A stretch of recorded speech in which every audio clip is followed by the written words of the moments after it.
Industrial એસ્ટેટના ત્રીજા માળે બોઇલરમાંથી હત્યા કરાયેલી લાશ મળી આવી હતી। આ પ્રકરણમાં આખરે આરોપીની ધરપકડ ઓરિસ્સાથી કરવામાં આવી છે। ફ્રીઝના 25,000 રૂપિયા મામલે હત્યા કરાવી હતી। આરોપીની ધરપકડ ઓરિસ્સાના રેડ લાઇટ એરિયા જેવા વિસ્તારમાંથી કરવામાં આવી હતી। લૂમ્સ કારખાનામાં નોકરી કરનાર ધ્રુવ ચરણ પ્રધાનની હત્યા કરવામાં આવી હતી। પોલીસને તેની લાશ કડોદરા વિસ્તારના ઇન્ડસ્ટ્રીયલ એસ્ટેટમાં બોઇલરની અંદરથી મળી હતી।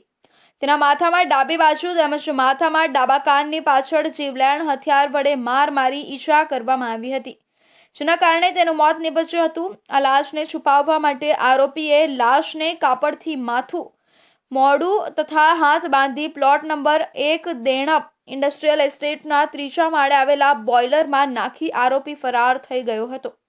થોડા દિવસ બાદ બોઇલરમાંથી અતિ દુર્ગંધ આવતા લાશ હોવાનું બહાર આવ્યું હતું। આ ઘટનાની જાણ થતાં જ્યારે પોલીસ ઘટના સ્થળે પહોંચી ત્યારે તપાસ શરૂ કરી હતી। આ દરમિયાન સીસીટીવીમાં એક વ્યક્તિ તે જ સમયે ત્યાંથી પસાર થતા નજરે આવ્યો હતો। તેની શોધ પોલીસે શરૂ કરી હતી। શંકાસ્પદ વ્યક્તિ મનોજ શાહુની તપાસ કરતા તે સુરતથી નાસી ગયો હતો, જેથી પોલીસે તેની શોધખોળ શરૂ કરી। આરોપીએ પોતાનો મોબાઈલ ફોન બંધ કરી દેતા પોલીસ 2 વાર તેને પકડવામાં નિષ્ફળ ગઈ હતી।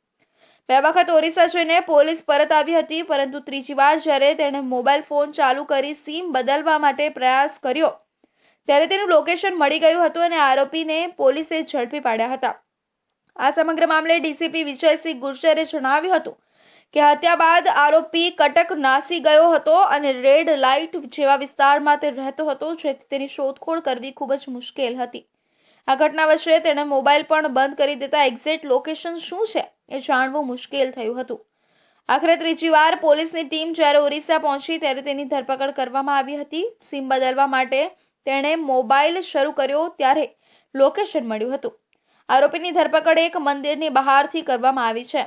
मनोज है वो ट्रेन में बैठ कर उड़ीसा चला गया, फिर उसका टेक्निकल सर्विलेंस किया गया, सीसीटीवी फुटेज, उसके जानने वाले दोस्त सबसे पूछताछ की गई और 2 बार पहले भी टीम उड़ीसा जाके आई लेकिन उनको सफलता नहीं मिली, क्योंकि वो मोबाइल फ़ोन यूज़ नहीं कर रहा था और कहीं सही तरीके से अपने घर पे भी नहीं था, रिश्तेदारों के यहाँ नहीं था, तो ट्रेस नहीं हो पा रहा था। फिर अभी टीम को वहाँ भेजा तो वो अपने घर से दूर एक अरीडा करके गांव था, वहाँ पे उसकी बहन ने उसके खाते में 50,000 रुपये डाले थे, जिसमें से 5,000 रुपये जाके जनधन के अंदर से उसने शाम को निकाल लिए और बाकी के पैसे जनधन के अंदर वाले ने बोला कि कल निकाल पाएंगे, इस खाते से एक साथ इतना विड्रॉल नहीं होगा।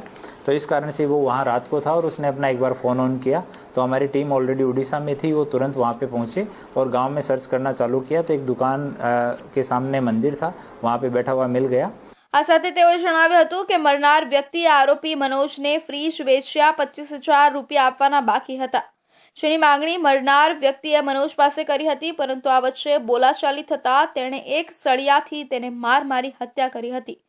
આરોપીની બહેને તેના બેંકમાં 50,000